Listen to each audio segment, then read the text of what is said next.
I want to talk about honor today. It's one of the themes of Henry IV, Part 1. And in this segment, we're going to look at what Hotspur says about honor and compare that to what Falstaff says about honor, and see how Hal has blended point of view on honor. So on Act 1, Scene 3, where Hotspur is meeting with his father and uncle to talk about potentially rebelling against the king, he makes his speech about honor. Right there at line 206, he personifies honor, to pluck bright honor from the pale-faced moon, or pluck up drowned honor by the locks, redeem her thence, that he might wear without rival all her dignities. So he's picturing honor kind of like the French little sister in Harry Potter and the Goblet of Fire.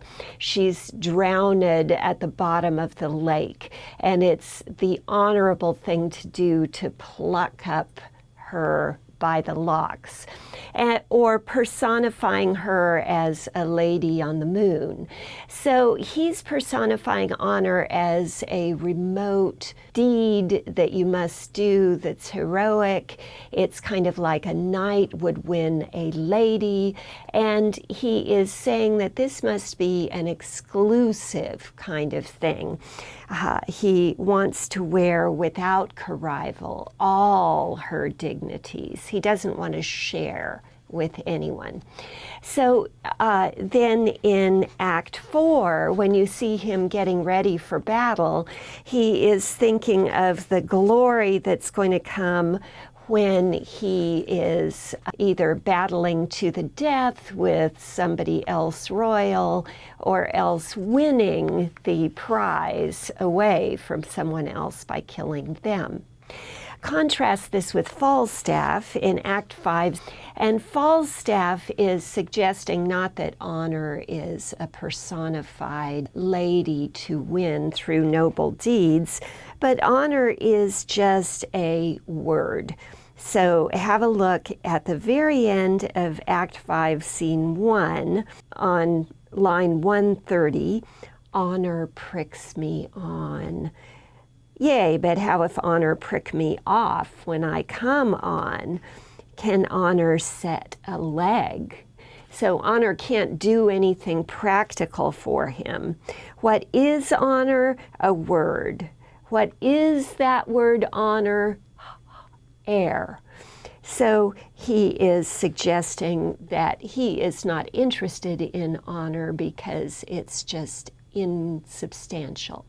Now this ties in very nicely with what we said about Falstaff's vegetative soul and how he can appreciate things that have to do with physical being, and how Hotspur has a sensitive soul and is very motivated by feelings. So you can see that feeling embarrassed or ashamed would not put Falstaff out at all. Just being dead would be a bad day for Falstaff. Now, when you see Hotspur and Hal actually have their meeting on the battlefield, when they fight, what Hotspur is bothered about is not the idea that he's dying. At line 79, he says, I better brook the loss of brittle life than those proud titles thou hast won of me. So this harks back to Hal's speech when he talks to the king, and he suggests that Percy, Hotspur, is just Hal's agent who's piling up all these titles, and as soon as Hal beats Hotspur, then every battle, every honor that Hotspur ever won is going to be Hal's. So he's perfectly able to talk Hotspur's language. But I want to show you just a few pages over that he is not really as into it as Hotspur was.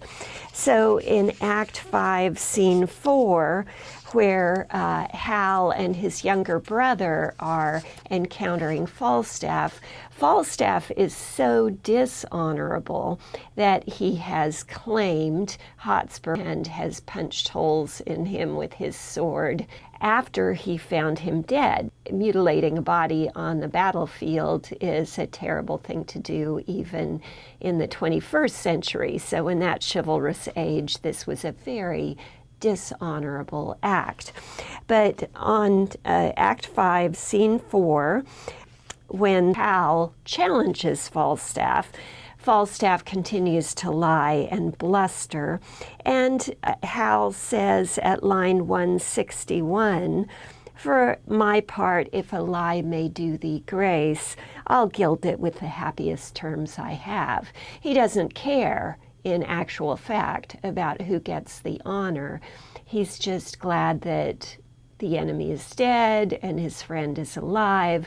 So his idea of honor, he can speak both Falstaff's and Hotspur's language, but in doing so, he kind of rises above both of them.